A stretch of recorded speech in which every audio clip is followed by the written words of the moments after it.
Subscribe my channel cartoon कहानी। सास शेर बहू सवा शेर। कवि सम्मेलन देख देख के घर की शीला देवी को शेर और शायरी का बुखार चढ़ गया था। अब वो सीधे मुंह किसी को जवाब ही नहीं देती थी। उनके पति और उनका बेटा तो काम करने घर से बाहर चले जाते थे और उनकी शायरी झेलनी पड़ती थी बहू रेणु को।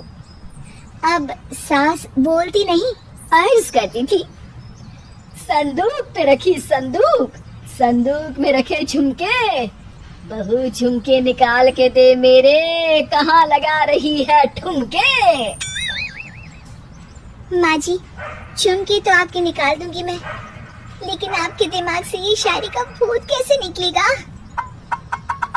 छोटे लोग नहीं समझेंगे, शायरी है शौक बड़ा, तू अपने काम से काम रख, मेरे काम में मत टांग अड़ा।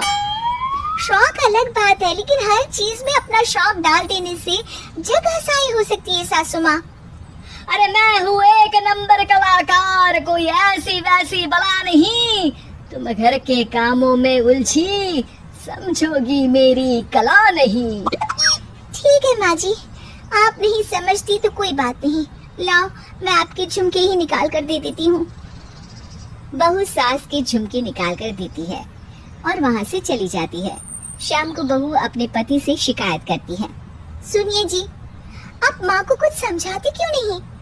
अरे क्या समझाना है माँ को? अरे अपनी शायरी थोड़ी कम करे ना। अरे तुमको उनकी शायरी से क्या दिक्कत है? अरे मुझे नहीं, पर पड़ोस में सब लोग हंसते हैं, कहते हैं बुढ़ापे में लोग सठिया जाते हैं, लेकिन शीला जी तो शायर हो गई है। अरे लोगों का काम है कहना, लोगों की बातों का क्या टेंशन लेना। अरे वाह, मैंने भी शेर कह दिया, वाह वाह वाह। देख लो, तुमसे किसी ने कहा नहीं और तुम्हारे सामने कोई माँ की बुराई नहीं करता तो तुमको फर्क नहीं पड़ रहा। अरे तुम खामखा की बात का बतंगड़ बना रही हो। चलो चाय बना कर ले आओ मेरे लिए, साथ पियेंगे, कोई ढंग की बातें करेंगे। रेणु चाय बनाने लगती है। पहले वो अपने पति को चाय देती है, फिर सास को और आखिर में अपने ससुर को। लेकिन वो देखती है कि ससुर जी कुछ परेशान से हैं। क्या हुआ ससुर जी, कोई बात हो गई है क्या? अरे तेरी सास बात बात पे शायरी करती है। कल मैंने पूछा कि खाना खाया तो तेरी सास ने क्या जवाब दिया पता है?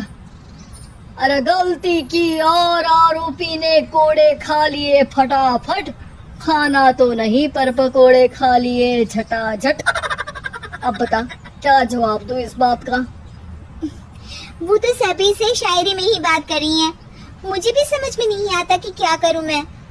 बेटा उसको उसी की भाषा में जवाब देना पड़ेगा, मैं तो आम बातचीत में भी उसके सामने कुछ नहीं बोल पाता, शायरी में क्या बोलूंगा भला।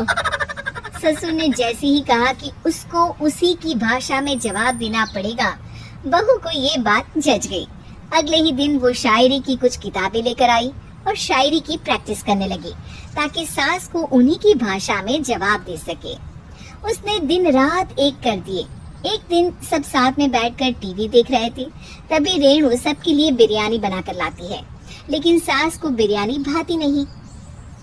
कौवा करता काऊ काऊ, चिड़िया बोलती ची ची, इतना खराब बिरयानी बनाई है कि मुंह से निकले छी छी। बस इसी मौके का तो बहू को इंतजार था, क्योंकि अब बहू सास को उसी की भाषा में जवाब देने के लिए तैयार थी।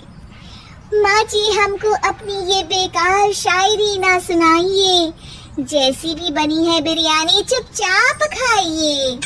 ससुर जी और रेणु के पति ने रेणु का जवाब सुनते ही जोर से ताली बजाई, और सास ने जब रेणु का शायराना जवाब सुना तो उनके गले में बिरयानी अटक गई।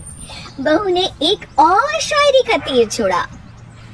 शायरी में बहू के सामने सास हो जाएगी ढेर, क्योंकि सास मारेंगी एक शेर तो बहू मारेगी सवा शेर।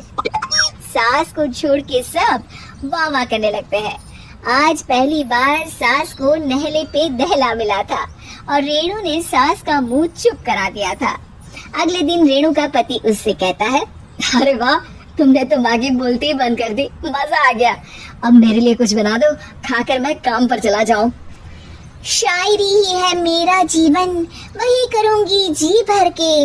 नौकरानी रख लो कोई, काम नहीं करूंगी मैं घर के। अरे तुम क्या माँ जैसे हरकतें करने लगी, सीधी सीधी बात करो ना। हो गई कल शायरी, रोज थोड़ी ना करोगी। शीशी भरी गुलाब की पत्थर पे फोड़ दो, जो मुझे शायरी से रोके उसके कान मरोड़ दो। पति घबराकर वहां से चला जाता है और बाहर उसके पिताजी के पास जाकर बैठ जाता है। दोनों अपनी बीवियों की शायरी से परेशान है। ससुर को पछतावा होता है कि क्यों उसने बहू को सास की भाषा में ही जवाब देने का आइडिया दिया।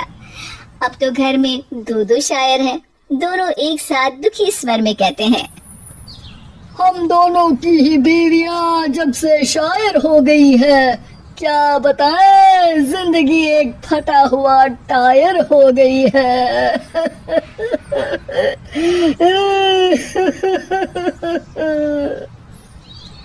हम दोनों की ही बीवियां जब से शायर हो गई है, क्या बताएं जिंदगी एक फटा हुआ टायर हो गई है।